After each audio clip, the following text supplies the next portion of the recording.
Setelah viralnya lagu Siko Bagi Dua viral sehingga sang vokalis dikenal banyak orang, oleh petugas BNN Lubuk Linggau, sang vokalis dipanggil guna menjalani pemeriksaan urin. Dan hasilnya urin sang vokalis perempuan tersebut dinyatakan negatif.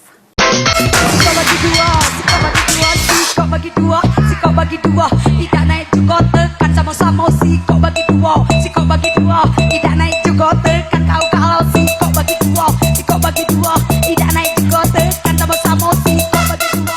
Usai viralnya lagu Siko Bagi Dua di sosial media yang dinyanyikan Melly Dedi, maka sang vokalis kini menjadi sorotan Badan Narkotika Nasional Kota Lubuk Linggau dan akhirnya dilakukan pemanggilan. Dalam kedatangannya di BNN Lubuk Linggau, perempuan satu ini mengklarifikasi lirik lagu Siko Bagi Dua yang artinya makan dibagi dengan teman-teman, bukan seperti konotasi warganet. Selain itu, dalam kedatangannya di BNN Lubuk Linggau, Melly pun menjalani tes urin yang hasilnya negatif. Dalam keterangannya, Melly mengaku jika lirik lagu Siko Bagi Dua sendiri diciptakannya secara spontan saat di atas panggung ketika sedang memandu acara atau MC. Sebungkus bagi dua untuk anggota ayu hanya MC.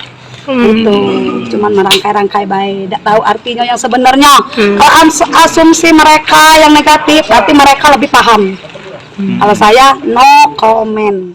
Sementara itu, Kepala BNN Lubuk Linggau AKBP Himawan Bagus Suryadi mengatakan pemanggilan dilakukan untuk memastikan apakah adanya penyalahgunaan narkoba dan hal itu sudah dibuktikan dengan hasil tes urin yang negatif.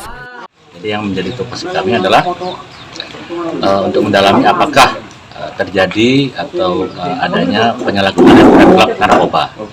Makanya kita undang mbaknya ke sini dan saya ucapkan terima kasih, mbaknya kooperatif ya. Kemudian tadi sudah dites urin ya, hasilnya negatif. Kalau dari dilihat dari sudut penyalahgunaannya sudah dibuktikan bahwa memang tidak ada itu. Setelah pemeriksaan, Melly medis selanjutnya dibolehkan pulang oleh pihak BNN Lubuk Linggau. Tri Hajaria, PAL TV.